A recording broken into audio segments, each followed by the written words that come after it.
Aujourd'hui, nous allons parler du point P, autrement dit, le point G des hommes, autrement dit, l'orgasme prostatique.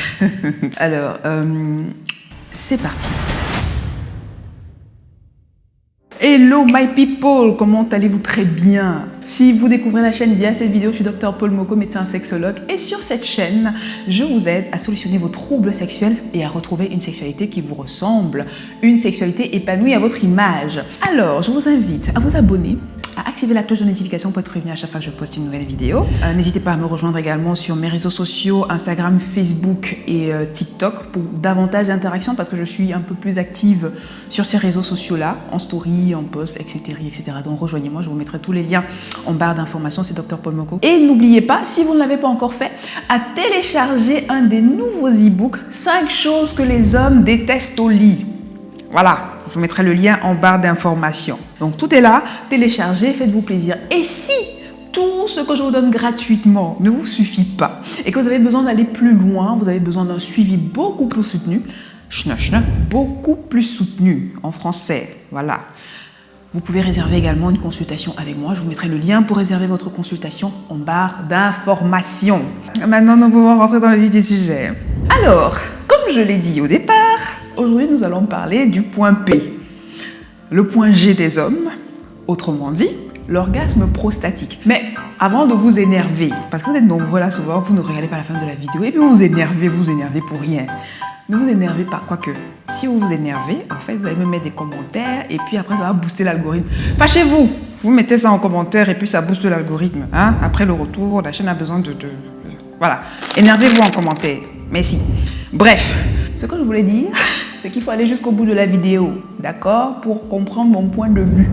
Avant d'arriver à la question de l'orgasme prostatique, je vais vous donner mon avis là-dessus, on va reprendre les bases. Et quand je parle des bases, premièrement, on va revoir déjà la prostate, parce qu'il s'agit de ça, en fait, de stimulation de la prostate. Donc déjà, c'est quoi la prostate? Eh bien, la prostate, c'est une glande de l'appareil reproducteur masculin qui est située à la base de la vessie, qui entoure l'urètre, le canal qui permet d'évacuer l'urine et le sperme également. Donc, située à la base de la vessie et qui est située devant le rectum.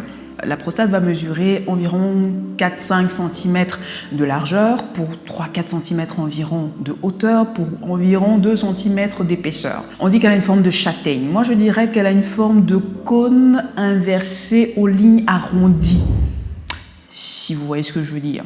Voilà. Donc, en gros, c'est ça la prostate. Et à la prostate viennent s'insérer les vésicules séminales et les canaux déférents qui partent des testicules également. Ça, c'est pour l'anatomie, je vous la fais courte, mais ça, c'est l'anatomie de la prostate. Maintenant, quel est le rôle de la prostate? Eh bien, la prostate est responsable de la production d'un tiers du liquide séminal. Et là, vous me demandez, le liquide séminal, à quoi ça sert? Bon, le liquide séminal, c'est le composant principal, en matière de quantité évidemment, du sperme.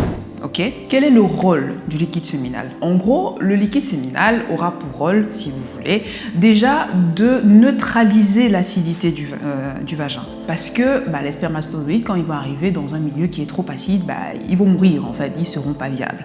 Petite parenthèse, c'est la raison pour laquelle certaines femmes, après des rapports sexuels non protégés et avec qui inclut une éjaculation intravaginale, certaines femmes vont avoir des formes de petites infections vaginales après le rapport sexuel, simplement parce que le sperme va venir déséquilibrer un tout petit peu la flore vaginale. Maintenant, vous comprenez pourquoi. Parenthèse fermée. L'autre rôle du liquide séminal, ce sera de nourrir les spermatozoïdes, parce que ce sont les spermatozoïdes, ils sont vivants, mais ils ont besoin de manger, bêtement. Donc, ils vont apporter des nutriments aux spermatozoïdes pour qu'ils soient forts, pour qu'ils se nourrissent, pour qu'ils soient, forts pour la compétition. Autre rôle, ils vont aider à l'acheminement des spermatozoïdes, à leur propulsion, à leur migration vers l'ovule.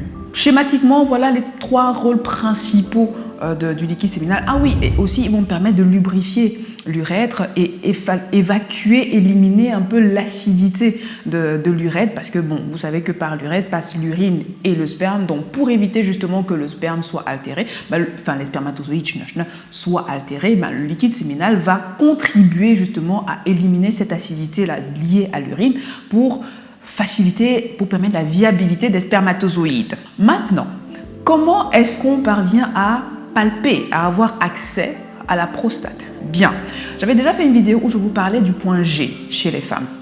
Et là-dedans, je vous expliquais qu'il s'agissait d'introduire un doigt et de becquer un tout petit peu, comme une forme de crochet, le doigt vers l'avant du vagin. Eh bien, étant donné que le point G était considéré comme une forme de prostate résiduelle chez la femme, chez les hommes, ça va être le même principe. Sauf que là, on va passer par l'anus, en gros.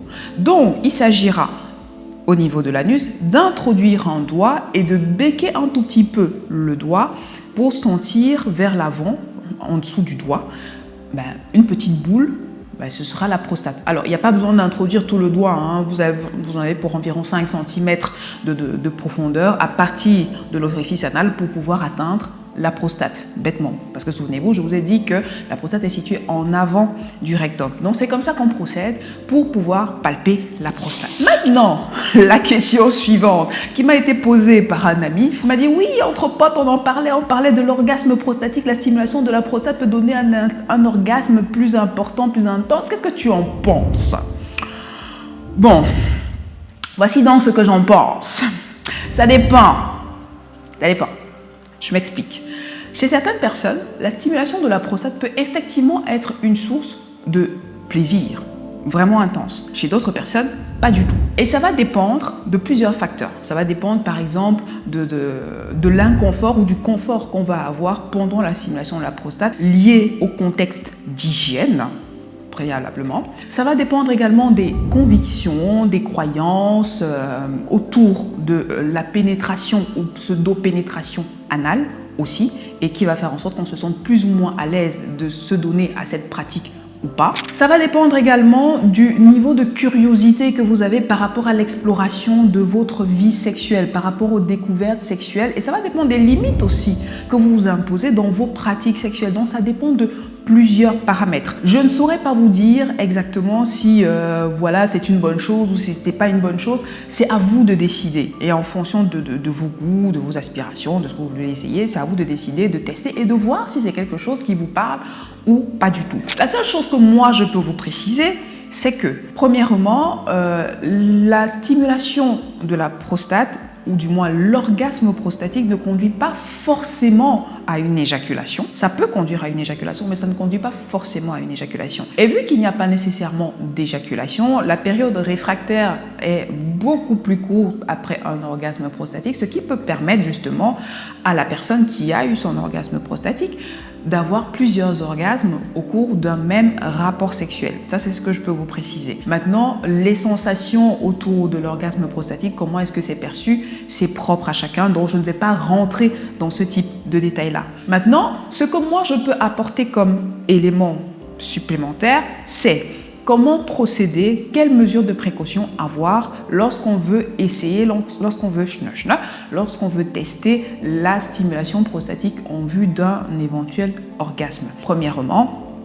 il faut prendre le temps. Il faut prendre le temps de tester. Ce n'est pas parce que vous testez une première fois que forcément vous allez aboutir à un orgasme. Il faut répéter la pratique, l'exercice, et à force de répéter, on se sent un peu plus à l'aise dans la pratique. Ça, c'est un. La deuxième chose que je vais préciser, c'est faire attention à l'hygiène. Avant de vous adonner à la pratique, passez sous la douche. Pour ceux qui sont plus méticuleux, vous pouvez faire éventuellement un mini lavement vraiment au niveau de la région anale, au niveau du canal anal aussi, pour vous sentir beaucoup plus confortable avec la pratique. Ça, c'est deux. La troisième chose, c'est d'essayer de détendre le sphincter le plus possible. Sachez que le sphincter anal, c'est vraiment un muscle très comprimé et c'est normal parce que son but, c'est quand même de retenir les matières fécales. Il ne faudrait pas que voilà, qu'il y ait des fuites parce que s'il n'est pas suffisamment fort, vous allez perdre vos selles sur le chemin et c'est pas drôle. Donc, c'est un muscle qu'il faut vraiment prendre le temps de détendre lorsqu'on veut procéder à une intromission. Donc,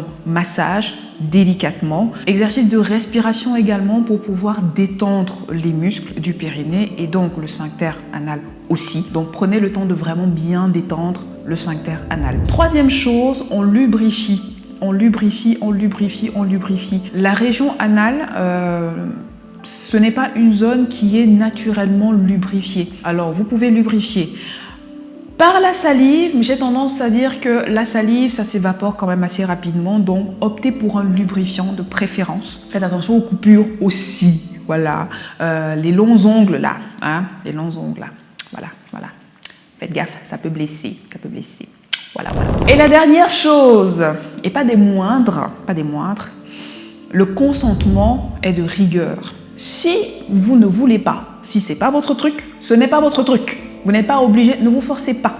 Si votre partenaire ne veut pas, ne le forcez pas sous prétexte qu'on vous a dit que chez les hommes, c'est une source de plaisir, etc., etc. Demandez-lui d'abord. Il ne faut pas aller surprendre son organisme. Non, non, non, faites pas ça. D'ailleurs, je vous ai détaillé ce volet-là dans le e-book 5 choses que les hommes détestent au lit. Je vous mets plusieurs autres astuces dedans. C'est pas juste des choses, je vous mets des astuces. Ceux qui ont déjà pris mes e-books, ils savent que mes e-books sont muy caliente.